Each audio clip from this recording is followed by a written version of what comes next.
ला हौला वला कुव्वता इल्ला बिल्लाहि मिनश शैतानिर रजीम।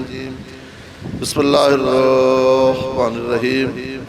अल्हम्दुलिल्लाहिल्लज़ी ला यब्लुगु मिदतुल क़ाइलून वला युहसिनु मुल्लादून वला युद्दिकुल मुज्तहिदून अल्लज़ी ला युद्रिकु बुदल हिमम वला युनालु गौसुल फितन अल्लज़ी लैसा लिसिफ़तिही यद्दुम महदूद वला नतुम वजूद वला वक़्तुम महदूद फ़तरल ख़लाइक़ बिक़ुद्रतिही नशरहा बिरहमतिही वस्सलातु वस्सलामु अला अशरफिल अव्वलीन वल आख़िरीन सय्यदना नबियना मौलाना अबिल क़ासिम मुहम्मदिन व आलिहि तय्यबीन ताहिरीन मासूमीन मज़लूमीन वलानतुल्लाहि अला अदाइहिम अजमईन। बिस्मिल्लाहिर रहमानिर रहीम।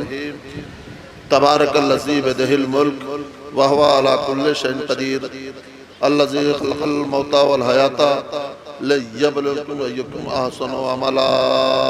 सलावत भेजिए अज़मत आले मोहम्मद। आप ज़रा से गुजारिश है कि एक मरतबा सूरह हम 2-3 मरतबा सूरह इखलास की तलावत फरमा कर सैयद याउर हुसैन ज़ैदी मरहूम इब्न सैयद इल्तिजा हुसैन की रूह के इरसाल फरमा दें।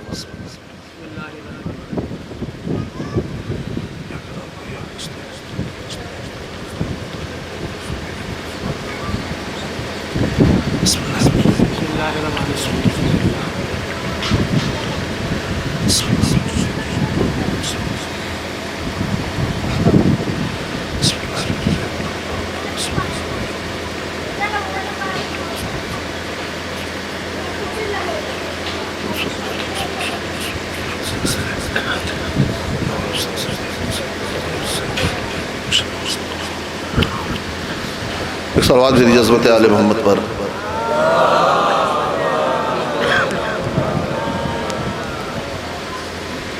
बरादरान अज़ीज़ आज़ादान में सैयद शुहदा काबिल क़दर सामीन, एक मर्द मोमिन के ईसाले सवाब की मजलिस है। 29वें पारे का पहला सूरा जिसमें खल्लाक़ के कायनात मालिक अर्ज़ व समा अपने कुदरत का ऐलान कर रहा है और सारी दुनिया को पैगाम पहुंचा रहा है कि ज़र्रे ज़र्रे पर मेरी हुकूमत है और मैं जब चाहूं जो चीज़ जहां से चाहूं वहां से उठा लूं। तबारकल्लज़ी बियदिहिल मुल्क, वो खुदा जो सारी कायनात का बादशाह है, वहुवा अला कुल्लि शैइन क़दीर, और किस तरीके से कि हर चीज़ पर मुकम्मल कुदरत रखता है। अल्लज़ी ख़लक़ल मौता वल हयाता, फिर परवरदिगार आलम कह रहा है कि हमने मौत को भी खल्क़ किया, हयात को भी खल्क़ किया, लियब्लुवकुम अय्युकुम अहसनु अमला, ताकि हम तुम्हें आजमाएं तुम्हारे बेहतरीन और हसीन अमल के जरिए से।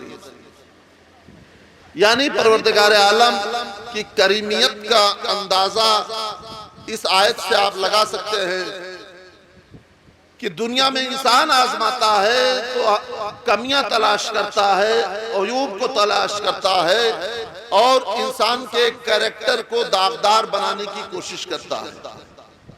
लेकिन अल्लाह कह रहा है हम तुम्हें आजमाएंगे तो तुम्हारे बेहतरीन अमल से आजमाएंगे। अब उसकी रुबूबियत का अंदाजा आप लगा सकते हैं कि वो पाक परवरदिगार हमसे कितना करीब होना चाहता है, कितना करीब होना चाहता है कि वो अगर इम्तिहान की भी बात कर रहा है तो गलतियों को नजरअंदाज करके सिर्फ अच्छाइयों की बात करता नजर आ रहा है। सलावत भेजिए अज़मत आले मोहम्मद पर। जिसके इसाले सवाब की मजलिस है, यकीनन मैंने फातिहा की मजलिस पढ़ी, नमाज जनाजा भी पढ़ाया, लेकिन हकीकत में समाज में रह करके मैंने इंतकाल के बाद, ये कोई चापलूसी की बुनियाद पर मैं नहीं कह रहा हूं, ये बिल्कुल आप ये ना समझिएगा। अभी मैं 2-3 रोज पहले, मैं चूंकि इलेक्शन की वो ड्यूटी चल रही है, एफएसटी की, मजिस्ट्रेट की, उसमें मैं हूं, तो मैं कहीं बैठा हुआ था, जगह का नाम भी नहीं बताऊंगा। ऐसी बातों बातों में बात निकल आई तो मैंने कहा कि मुझे मजलिस पढ़ना है आज की तारीख के लिए। तो कहा कहाँ? मैंने बताया। कहाँ?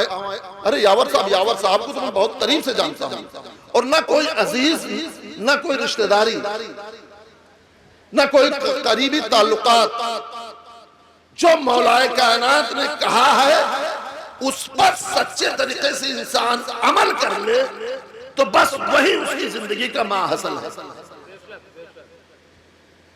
मौला कायनात ने क्या कहा?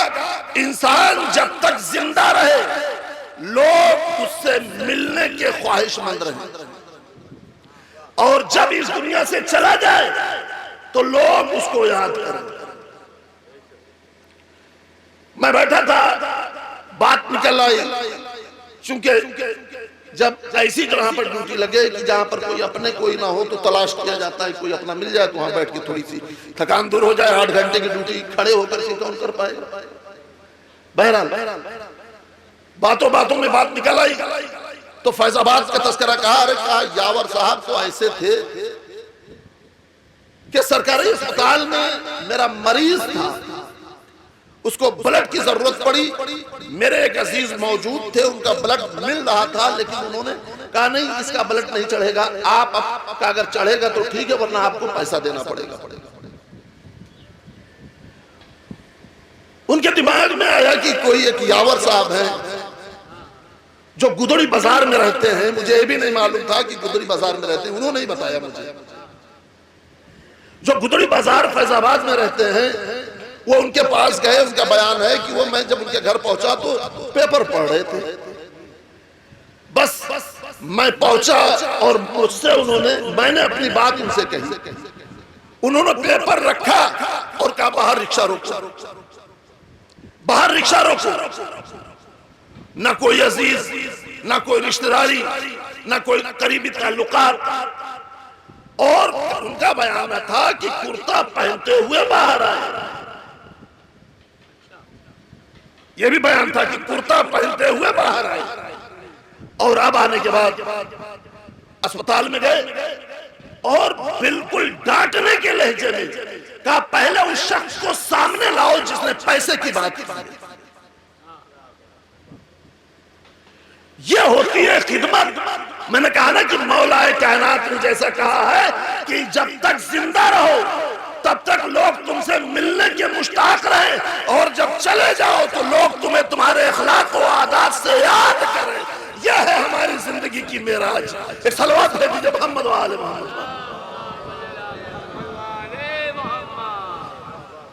यानी अजमत को पहचानिए, बुलंदी को पहचानिए। तो अल्लाह ने अल्लाज़ी खलक़ल मौता वल हयाता, हमने मौत को भी पैदा खल किया, हयात को भी खल किया, और तुम्हें आजमाएंगे तुम्हारे बेहतरीन और हसीन अमल के जरिए से। अब हमारा अमल जैसा होगा, अमल में जितना इखलास होगा, अल्लाह कितना करीब तर होना चाहता है। हम आप खुद महसूस नहीं कर रहे हैं कि अल्लाह हमसे कितना करीब होना चाहता है। बस एक वाकया बहलोल का, भी कोई बहलोल के बारे में पढ़ रहा था, एक वाकया वहीं से अपनी बात को आगे बढ़ाऊंगा। जनाब बहलोल देखिए, जिसको सच्चा इश्क खुदा से हो जाए, अहले बैत से हो जाए, वो फिर दुनिया को हकीर समझता है। लेकिन मोहब्बत की भी परवरदिगार आलम ने कहा सच्चा इश्क। बहलोल चले जा रहे थे, बारिश के जमाने में, हम लोग देहात के रहने वाले हैं और बारिश के मौसम को बहुत करीब से जानते हैं कि सड़कों पर थोड़ा थोड़ा पानी जमा हो जाता है।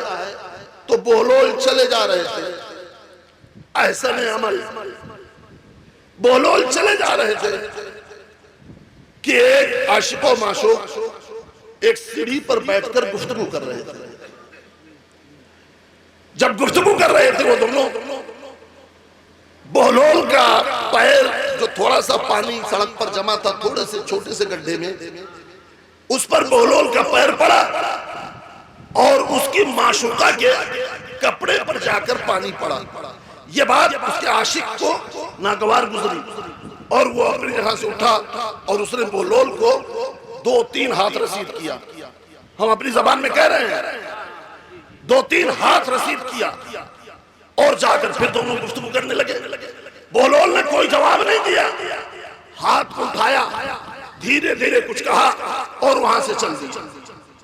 अभी बहलोल थोड़ी दूर गए थे कि वो शख्स जिसने बहलोल को अजियत पहुंचाई थी उसके जिस्म से रूह परवास कर गई, उसके जिस्म से रूह परवास कर गई। लोग गए, आए, वहां देखा, उसकी माशूका ने कहा कि अभी अभी एक शख्स यहीं से बहुत मामूली लिबास, दीवाना सा लग रहा था और ऐसा ऐसा वाकया हुआ और उसको इन्होंने 2-3 हाथ रसीद किया, उसने कुछ हाथ उठाकर धीरे से कहा और चला गया। उसी के बाद इनका इंतकाल हो गया। लोग गए, पकड़ करके ले आए, कहा बोलो तुमने ऐसी बददुआ क्यों दी कि इसका इंतकाल हो गया, मर गया? ऐसी बददुआ क्यों दी कि ये मर गया? कहा मैंने बददुआ नहीं दी है। कहा क्या किया अगर बददुआ नहीं दिया? कहा मैंने बददुआ नहीं दी है। क्या बताओ क्या किया? कहा मेरे जरिए से इसकी माशूका को अगर अजियत पहुंची, थोड़ा सा पानी था और इसकी जो जिसको चाहता था इसकी माशूका के ऊपर वो पानी का छींटा पड़ा, तो जितनी सजा इसके बस में थी उतनी सजा इसने मुझे दी। बस मैंने हाथ उठाकर इतना ही कहा है, पालने वाले ये इसका आशिक, मैं तेरा आशिक। कहां बैठे हैं आप? पालने वाले ये इसका आशिक, मैं तेरा आशिक। जिस जैसे जितनी सजा इसके बस में थी इसने मुझे दी, तेरे बस में जितनी सजा हो। सलवात है हज़रत आले मोहम्मद पर। अज़मत को पहचानिए, बहलोल की अज़मत क्या है, आशिक अहले बैत की अज़मत क्या है कि जो अहले बैत का आशिक हो जाता है, इस दर के दीवाना हो जाता है, उसकी अज़मत क्या होती है। और ये मरने वाला मरता नहीं है। आप बिल्कुल नहीं सोचिए कि मरने वाला मर गया, नहीं, मरते तो वो लोग हैं जिनके यहां जाकर के गाड़ के चले आते हैं, दफन करके नहीं। तलकीन सबके यहां है लेकिन पढ़ता कोई नहीं है। नमाज जनाजा सबके यहां है लेकिन बुलंद आवाज में अगर किसी फिरके में, मुसलमानों के फिरके में पढ़ने के लिए कहा गया है तो सिर्फ हमारे यहां कहा गया है सबके यहां नमाज जनाजा। लेकिन क्या पढ़ा मौलाना ने किसी को नहीं मालूम। भाई 2-4-10 फिरकों में तो मैंने भी शिरकत की, मेरी जरूरत है, मेरे ताल्लुकात है, मैं भी शिरकत करता हूं, लेकिन क्या पढ़ा कुछ नहीं मालूम। लेकिन वाहिद फिरका एक ऐसा है जो ये नमाज जनाजा में गवाही देता है ये मरने वाला मरा नहीं है, मेहमान बनकर जा रहा है, मेहमान बनकर जा रहा है, ये मरा नहीं है। इसको आप मुर्दा न समझिए, ये जिंदा है और जिंदा है। तो परवरदिगार आलम ने इसकी जिंदगी के लिए क्या ज़मानत ली? वला तासबन्नल्लज़ीना क़ुतिलू फ़ी सबिलिल्लाह, जो राह सबील में कत्ल हो जाए उसे हरगिज़ हरगिज़ मुर्दा न समझो, बल्कि वो जिंदा है और उसके रिस्क की जिम्मेदारी मेरी है। आप ये बता दीजिए, अगर अल्लाह सिर्फ इतना कह देता कि ये जिंदा है तो क्या हम न मानते? मैं किसी ऐसे मजमे के सामने नहीं पढ़ रहा हूं जो मजमा समझता रहा हूं। भाई अल्लाह अगर ये कह देता कि ये जिंदा है तो क्या हम न मानते? हम मानते, तब भी मानते। लेकिन अल्लाह ने आगे बढ़कर एक चीज और कही, ये जिंदा भी है और इसके रिस्क का इंतजाम मेरे जिम्मे से। ये बाद में रिस्क की बात क्यों की परवरदिगार आलम? यानी अल्लाह बताना ये चाह रहा है कि देखो जिंदगी बिना रिस्क के नहीं गुजर सकती। कहां बैठे हैं आप? भाई अल्लाह ये भी कह देता कि जिंदा है तो तो हम मानने पर मजबूर थे चूंकि खुदा ने कहा। लेकिन आगे बढ़कर के उसने कहा नहीं, जिंदा तो है लेकिन इसके रिस्क की जिम्मेदारी मेरी है। अब आप बात समझे? भाई खालिक कह देता जिंदा है तब भी मानते कि जिंदा है मरने वाला, लेकिन नहीं, आगे बढ़कर के कह दिया नहीं, जो वला ताज़मन लज़ीना क़ुतिलू फ़ी सबीलिल्लाह, जो राह सबील में मर जाए उसे हरगिज़ मुर्दा न समझो। अब राह सबील क्या है? सूरह हलता में आकर देखिए, इन्ना हदैनाहु सबीला, यहाँ क्या कह रहा है? राह सबील ही की बात कर रहा हूँ। थोड़ा सा बात को क्लियर कर दूं ताकि बात समझने में आसानी हो जाए। यहाँ कह रहा है वला ताज़मन लज़ीना क़ुतिलू फ़ी सबीलिल्लाह, जो राह सबील पर मर जाए उसे मुर्दा मत समझो। और वहां क्या कह रहा है? इन्ना हदैनाहु सबीला, हमने तुमको राह सबील माजी में दिखा दिया, हमने तुमको राह सबील माजी में दिखा दिया। अब सबके लिए है माजी में दिखा दिया। अगर माजी में दिखा दिया, माजी में दिखा दिया, ये सिलसिला जाएगा कहां तक? आदम तक। और जब आदम के पुतले में रूह डाली, रूह डालने के बाद कहा, एक मरतबा कहा हम बेउनी बेअस्माए हाउलाए इन कुंतुम सादिकीन, पहले क्या कहा? हम बेउनी बेअस्माए हाउलाए इन कुंतुम सादिकीन, फरिश्तों से मुखातिब होकर के कह रहा है। और फिर उसके बाद फौरन पलट करके कहता है अंबियाहुम बेअस्माइहिम, आदम तुम इनके नाम इन फरिश्तों को बता दो। क्या कहा? पहले हम बेउनी बेअस्माए हाउलाए इन कुंतुम सादिकीन, फरिश्तों से कहा अगर तुम सच्चे हो तो इनके नाम हमें बता दो, अगर सच्चे हो तो इनके नाम हमें बता दो। फरिश्तों ने कहा पालने वाले मैं नहीं बता सकता। सूरह बकरा है। अब आदम की तरफ मुखातिब हुआ, आदम अंबियाहुम बेअस्माइहिम, आदम इनके नाम इन फरिश्तों को बता दो। आदम ने कहा पालने वाले बता दूं? कहा हाँ बता दो।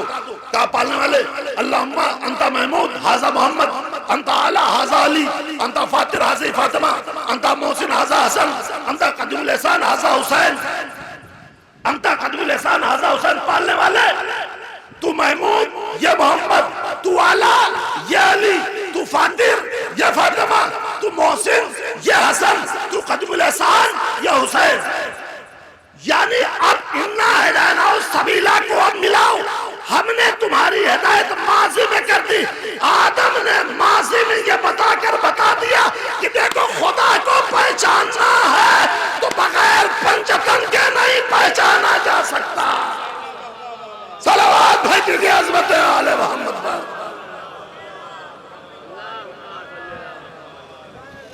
इससे बेहतर सलावत भेज दिया अज़मत आले मोहम्मद पर।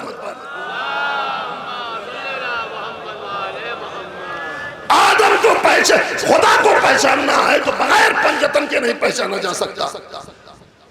बात समझ में आई?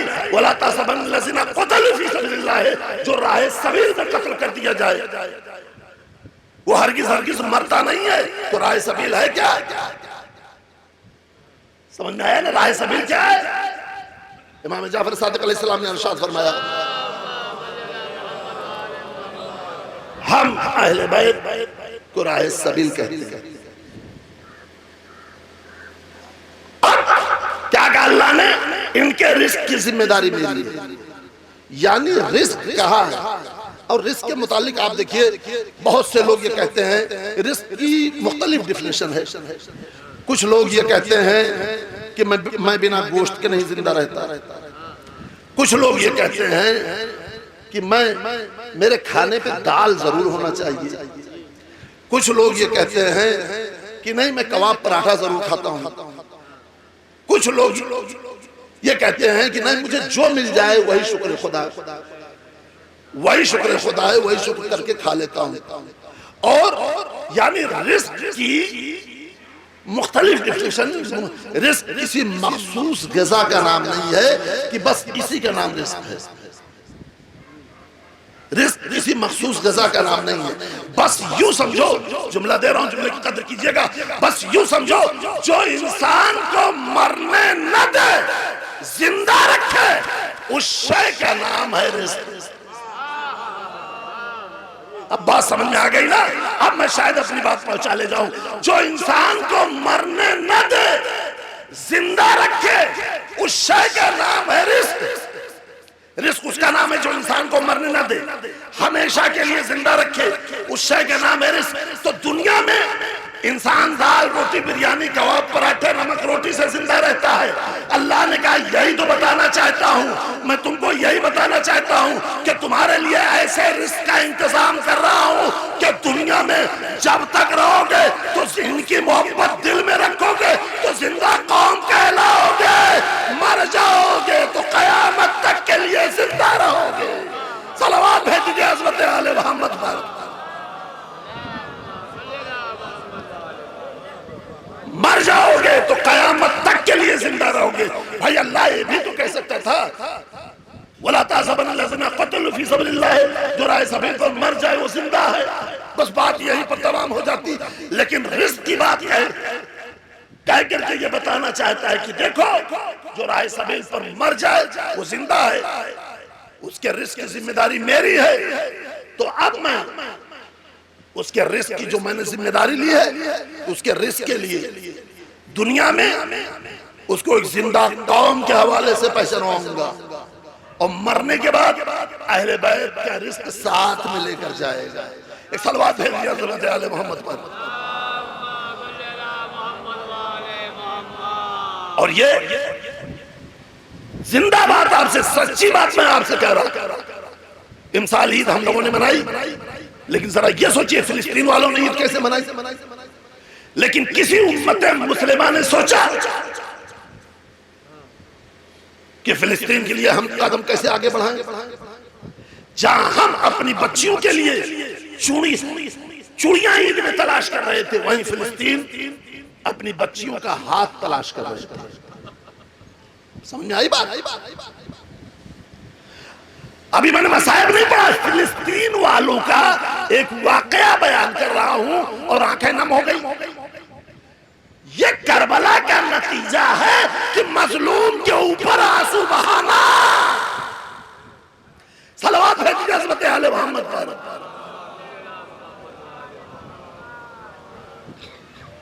बात समझ आई? ये करबला से हमें मिला है कि जो मजलूम हो उनके ऊपर गिरिया करो, आंसू बहाओ। तो मैंने कहा मरने वाला मरता नहीं है। मुसलमानों के 73 फिरकों में नमाज जनाजा है, लेकिन हमारे यहाँ शर्त लगाई जाती है। और अब तो माशाअल्लाह हमें उस दिन बहुत खुशी हुई कि जिस रोज मैं नमाज जनाजा पढ़ाने आया तो लोगों ने कहा कि मौलाना जरा धीरे धीरे पढ़ाइएगा। हमें इस बात की खुशी हुई कि माशाअल्लाह हमारी कौम इतना बेदार हो चुकी है कि वो अब नमाज जनाजा दोहराना चाहती है। हमें इस बात की खुशी हुई कि लोगों को मालूम है कि नमाज जनाजा में दोहराना शर्त है। बहुत खुशी हुई। लोगों ने आकर के कहा मौलाना साहब नमाज जनाजा पढ़ाइएगा, थोड़ा आहिस्ता आहिस्ता पढ़ाइएगा। हमने कहा इंशाअल्लाह बेफिक्र रहिए। और मैंने कोशिश भी की कि बहुत आहिस्ता आहिस्ता पढ़ाइए कि ताकि लोग दोहरा लें। तो आखिरी तकबीर में क्या है? अल्लाहुम्मा इन्ना हाज़ा अब्दुका वब्नु अब्दिका वब्नु अमतिका नज़ला बिका। पालने वाले तेरा बंदा, तेरी कनीज का बेटा। पालने वाले तेरा बंदा, तेरी कनीज का बेटा तेरी बारगाह में मेहमान बनकर जा रहा है। आप बात समझ में आई? ये लफ्ज़ मेहमान जो परवरदिगार आलम ने लगाया है, मेहमान बनकर जा रहा है। मेहमान मुर्दा बनता है या जिंदा? आप बताइए, मेहमान मुर्दा बनता है या जिंदा? कोई मुर्दा आ जाए घर में मेहमान बनकर, और हम क्या कह रहे हैं? पालने वाले तेरा बंदा, तेरी कनीज का बेटा तेरी बारगाह में मेहमान बनकर जा रहा है। और उसके आगे का जुमला तो बहुत गजब का जुमला है। पालने वाले तेरा बंदा, तेरी कनीज का बेटा। रोज़े महशर जिस नाम से पुकारा जाएगा ना, माँ के नाम से, उसी नाम से नमाज जनाजा में मुखातिब किया गया है। तेरा बंदा, तेरी कनीज का बेटा तेरी बारगाह में मेहमान बनकर जा रहा है। वह अंता खैरो मंज़ूलिन बे, और तू बेहतरीन मेहमान नवाज है। अब आप ये बताइए, इस जुमले पर गौर कीजिए। ये कहा जा रहा है तू बेहतरीन मेहमान नवाज है, क्या अल्लाह मेहमान नवाजी करने आएगा? भाई अल्लाह ने तो मूसा से कह दिया अल्लाह तरानी, हरगिज हरगिज मेरा तसव्वुर मत करना, हरगिज हरगिज मेरे बारे में सोचना मत कि मैं कैसा हूं। क्या कहा था? पालने वाले नहीं मान रहे हैं, नहीं मान रहे हैं। मीर तकी मीर ने इस वाकये को पूरी एक गजल में नज्म किया है। आतिश बुलंद दिल की न थी वरना ऐ कलीम, आतिश बुलंद दिल की न थी वरना ऐ कलीम, यकशोला बरक़े खिरमने सद कोहे तूर था। सलवात भेज दिया हज़रत आले मोहम्मद पर कि जब जनाब मूसा की कौम नहीं मान रही थी तो जनाब मूसा ने कहा पालने वाले नहीं मान रहे हैं, कालन तरानी मेरा तसव्वुर मत करना, हरगिज हरगिज मेरे बारे में का नहीं मान रहे हैं। क्या तब लेकर क्या? तो मीर तकी मीर ने गजल के एक शेर में पूरे गजल के शेर की ये तारीफ ही है कि गजल का हर शेर जुदा गाना होता है और एक शेर में पूरा वाकया होता है, अधूरा वाकया नहीं होता है, पूरा वाकया होता है। तो बड़ी खूबसूरती से मीर तकी मीर ने अपनी गजल में था मुस्तारे हुस्न से उसके जो नूर था, खुर्शीद में भी उसका ही जर्रा ज़ुहूर था। ये मीर तकी मीर की गजल का उसी में से एक शेर है कि बस आप अजमत को पहचानिए। अल्लाह ने क्या कहा? लन तरानी, मेरे बारे में तसव्वुर मत करना, मेरे बारे में सोचना मत कि मैं कैसा हूं। जहां एक नबी से ये शर्त लगा रहा है कि सोचना मत मैं कैसा हूं, वहां मोमिनों हम उससे कह रहे हैं पालने वाले तू बेहतरीन मेहमान नवाज है, उसे कहना चाहिए था मैं कैसे मेहमान नवाजी करूंगा।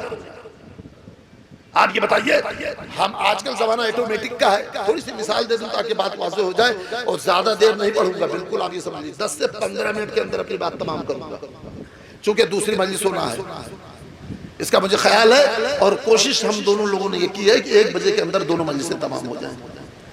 हम और वसीद भाई ने ये कोशिश की है कि 1 बजे के अंदर दोनों मजलिसें तमाम हो जाएं इंशाअल्लाह। और अब आप ये बताइए कि मेहमान हमको दावत दे, हमारा कोई चाहने वाला, हमारा कोई मुखलिस हमको दावत दे, खाने पर बुलाए, और जब मैं पहुंचूं, आजकल ऑटोमेटिक का जमाना है ना, हाथ लगाओ पानी गिरने लगता है, कदम रखो दरवाजा खुल जाता है, टच करने की जरूरत नहीं पड़ती, अब तो टच भी करने की जरूरत नहीं है, दरवाजा खुल जाता है। हमको कोई ऐसा मेहमान, कोई एक ऐसा आदमी बुलाए अपने घर कि जब मैं घर पहुंचूं तो घर पर कोई नहीं, आवाज दिया कोई नहीं, अब दरवाजे के करीब पहुंचा, कदम रखा, दरवाजा खुल गया। अब जैसे ही कमरे में पहुंचा देखा हर किस्म की नेमत मौजूद है, खाना मौजूद है, हर किस्म की नेमत मौजूद है, लेकिन मेजबान नहीं है, मेहमान नवाजी करने वाला नहीं है। अगर जिंदा दिल आदमी होगा तो वापस चला आएगा, वो ये कहेगा कि हम खाना खाने आपके यहाँ नहीं आए थे, हम मोहब्बत को बांटने आए थे। बात समझ में आएगी? शायद बात पहुंच गई। हम आपके यहाँ खाना खाने नहीं आए थे, ये किस्म किस्म की ग़िज़ाएं आपको मुबारक हो। अगर आप मोहब्बत नहीं बांट सकते तो मैं अपने घर की नमक रोटी दाल रोटी मेरे लिए अच्छी है, लेकिन बगैर मेहमान नवाजी की खाना मुझे नहीं अच्छा है, बगैर मेहमान नवाजी के खाना मुझे नहीं अच्छा है, मुझे ये खाना नहीं चाहिए, मुझे अपने घर की नमक रोटी दाल रोटी अच्छी है, ये कह करके वापस चला आएगा, दरवाजा बंद हो जाएगा। ऑटोमेटिक जमाना है ना। हमने कहा वो अंता खैर मंज़ूलिन दे, पालने वाले तू बेहतरीन मेहमान नवाज है। अब बताओ अल्लाह आएगा? अब बताओ अल्लाह आएगा? कहा नहीं, अल्लाह नहीं आएगा। अल्लाह ने कहा मैंने 3 जगह मेहमान बनाया है, मैंने 3 जगह मेहमान बनाया है। काबे में अली को बनाया, काबे में अली को बुलाया, काबे में अली को बुलाया,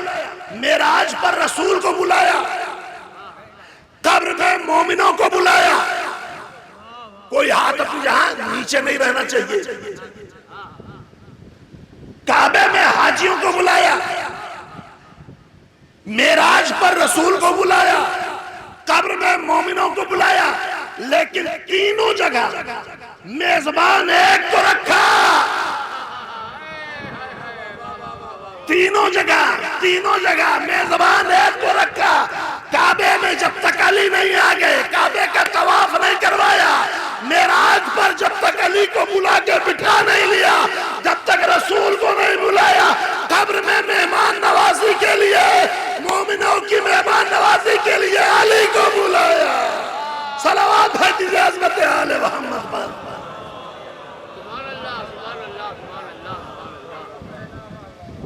अल्लाहुम्मा इन्ना हाज़ा अब्दुका वब्नु अब्दिका वब्नु अमतिका नज़ला बिका व अंता खैरु मंज़ूलिन बे।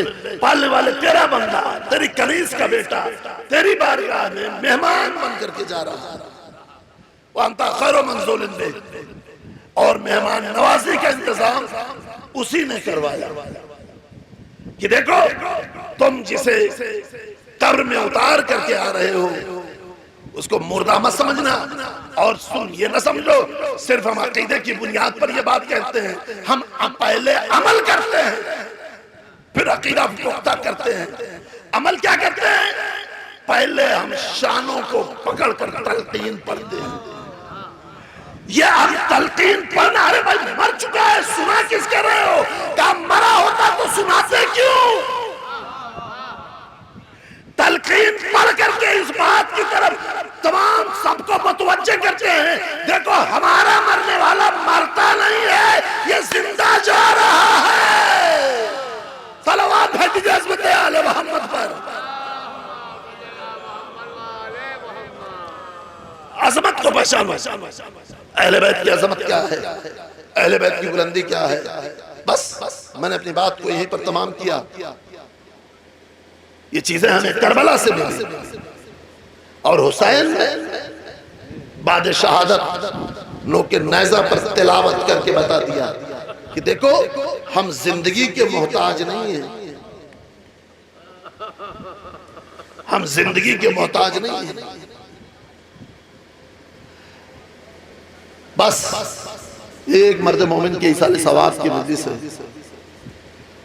मैं कहूंगा या हुसैन साहब आप बहुत खुशकिस्मत हैं कि आपके इंतकाल के बाद जहां मैंने जिक्र भी न किया हो वहां आपका कसीदा पढ़ा जा रहा हो। आपके अखलाक का या आपके किरदार की बुलंदी है। बस इससे ज्यादा मैं कुछ नहीं कह सकता, क्योंकि ये सब चीजें कि किरदार को कितना बुलंद रखा जाए हमें करबला से मिला है। हुसैन ने हुर को पानी पिला के बता दिया, देखो दुश्मन अगर चल कर आ जाए तुम्हारे पास तो कभी उसे दुश्मन क्यों ना हो। ये करबला से हमें मिला है कि देखो दुश्मन भी अगर आ जाए तो उसे प्यासा मत जाने देना। और हुसैन ने सिर्फ हुर को पानी नहीं पिलाया, हुर के पूरे लश्कर को पानी पिला करके बता दिया कि देखो पहचानो, हुसैन की सखावत को दुनिया देखे, हुसैन की अजमत को दुनिया देखे कि हुसैन की अजमत क्या है, हुसैन की सखावत क्या है। बस अज़ादारों मैंने मजलिस को तमाम किया। आखिरी वक्त जब कोई न रहा, एक मरतबा हुसैन मजलूम दर खैमा पर आए और आने के बाद का फिज़ा ज़रा मेरा लिबास ले आओ। फिज़ा ने संदूक से लिबास निकाला, जनाब ज़ैनब की नजर पड़ी, कहा फिज़ा क्या ले जा रही हो? कोई जवाब नहीं दिया। कहा फिज़ा क्यों नहीं कह रही हो कि भाई का कफन लेकर के जा रही हो? हुसैन ने उस लिबास को ज़ेबे तन किया, जगह जगह से चाक किया। बहन ने पूछा भैया इस लिबास को आप चाक क्यों कर रहे हैं? कहा मेरी शहादत के बाद अश्किया मेरे लिबास को उतार लेंगे, कहीं ऐसा इस फटे हुए लिबास पर रहम आ जाए। मैं कहूंगा मौला आपके लिए तो जन्नत से लिबास आया था। जज़ाकम रब्बुकुम खैरल जज़ा। खुदा आपको किसी गम में न रुलाए सिवाय गम मसलूम करबला के। बस अज़ादारों एक मरतबा बीवियों से रुखसत होने के बाद हुसैन मसलूम आए, घोड़े पर सवार हुए, सुलझना आगे कदम नहीं बढ़ाता। और एक मरतबा हुसैन मजलूम ने कहा, असले बावफा, ये मेरी आखिरी सवारी है, तू मुझे कत्लगाह तक पहुंचा। अब भी आगे नहीं बढ़ाया। हुसैन मजलूम ने कहा, अब्बास मर गए, अली अकबर मर गए, तो क्या तू भी मेरा साथ छोड़ दे? जैसे ये जुमला कहा, अब्बास मर गए, अली अकबर मर गए, तो क्या तू भी मेरा साथ छोड़ देगा? एक मरतबा आंखों से आंसू जारी हुआ, मौला हुसैन की तरफ देखा और कदमों की तरफ ऐसा इशारा करके कहा, मौला कदम को कैसे बढ़ाऊं? आपके सीने पर सोने वाली सकीना सुबह से लिपटी हुई है। हुसैन उतरे, खाके करबला पर हुसैन बैठ गए। जो साहिबान औलाद हैं वो सुने। आप बताइए, सकीना भी जानती हैं कि अब मेरा बाबा जा रहा है तो वापस नहीं आएगा। हुसैन भी जानते हैं कि मैं जा रहा हूं तो अब सकीना से मिल ना पाऊंगा। और जहां हुसैन सकीना को इतना चाहते हो कि अपने सीने पर सुलाते हो, आप बताइए वहां हुसैन ने रुखसत कैसे किया होगा? जब गुफ्तगू हो चुकी सारी बातों को खत्म करते हुए बस एक जुमला, सकीना ने कहा, अच्छा बाबा अगर आप जाना ही चाहते हैं तो जाएं, आखिरी मरतबा मुझे सीने पर लिटा लीजिए। हुसैन जमीने करबला पर लेट गए, सकीना को सीने से लगाया। मैं नहीं जानता हुसैन ने सकीना को कैसे रुखसत किया होगा। मैदान में जाने के बाद तीर, चारों तरफ से तीर आना शुरू हुए। हुसैन की पेशानी पर एक तीर आकर लगा। हुसैन ने घोड़े की गर्दन में बाहों को डाला। जुलजरा ने अपने दोनों पैरों को जमीन पर झुकाया। हुसैन सीन से जमीन पर आए। एक मरतबा जुलजरा ने हुसैन का तवाफ करना शुरू किया और तवाफ करने के बाद अपने को हुसैन अपने लबों को हुसैन के कानों के करीब ले गया और अपनी बेज़बानी में कहा, मौला मेरी पुष्ट पर सवार हो जाइए वरना सकीना को क्या जवाब दूंगा। अब भी हुसैन सवार ना हो सके तो तारीख मक्तल का जुमला है कि अपने पैरों को, अपने आगे के पैर को आगे बढ़ाया, पीछे के पैर को पीछे बढ़ाया और इतना आगे बढ़ाया कि जुलजना का पेट जमीन से मस हो गया। अपनी बेज़बानी में कहा, मौला मेरी पुष्ट पर सवार हो जाइए। अब भी हुसैन सवार ना हो सके, अपने को हुसैन के खून से रंगीन किया, खैमे की तरफ चला। अभी चला ही था कि आंधियां चली, फुरात का पानी लहज़ों चला। जनाब ज़ैनब ने कहा, बेटा सज्जाद क्या कयामत आ गई? क्या खैमे का पर्दा हटाइए। अब जो खैमे का पर्दा हटाया, कहा अस्सलाम अलैका या अबा अब्दुल्लाह, अस्सलाम अलैका इब्न रसूलल्लाह। फुफी अम्मा हम यतीम हो गए, आप बिन भाई की हो गई। इन्ना लिल्लाहि व इन्ना इलैहि राजिऊन। बिक़ज़ाही तस्लीमन अमरे। बारलाह मोहम्मद वाले मोहम्मद के सदक़े से चारदा मासूमीन तुफ़ैल से हमारी मुख्तसर सी इबादत को कबूल कर ले। मेरे महबूब मोहम्मद वाले मोहम्मद के सदक़े से चारदा मासूमीन तुफ़ैल से इस मजलिस में जितने हाज़िरीन हैं वो सब हाजतमंद हैं, सब की दिली तमन्नाओं को तो पूरा कर दे। मेरे महबूब अभी कल परसों नीट का एग्ज़ाम हुआ है। हमारे बच्चों ने जिन्होंने शिरकत की है, वैसे तो पेपर लीक होने की खबर आ रही है, लेकिन जिन बच्चों ने इस इम्तिहान में शिरकत की है उनको अच्छे नंबरों से कामयाब होने की तौफीक अता कर दे। चूँकि हम कंपटीशन में शामिल होने और इम्तिहान में कामयाबी की दुआ मजलिसों में ज़रूर कराते हैं। पालने वाले हमारे कौम के बच्चों को, जवानों को कंपटीशन के इम्तिहान में बैठने का जज्बा और हौसला अता कर दे। मेरे महबूब इस मजलिस अज़ा के सदक़े से मरहूम को जवाहर रहमत में जगह इनायत कर दे, इनके पसमंदगान को सब्र की तौफीक अता कर दे। मेरे महबूब मोहम्मद वाले के सदक़े से चारदा मासूमीन तुफ़ैल से हम मरहूम को जवाहर रहमत में जगह इनायत कर दे। हम सब का शुमार इमाम ज़मान अलैहिस्सलाम के नासरीन में हो। आप हज़रात से गुजारिश है, एक मरतबा सूरह हम, 3 मरतबा सूरह इखलास की तिलावत फरमाकर मरहूम यावर हुसैन ज़ैदी इब्न इल्तिजा हुसैन की मरहूम की रूह की इसाल फरमा दें।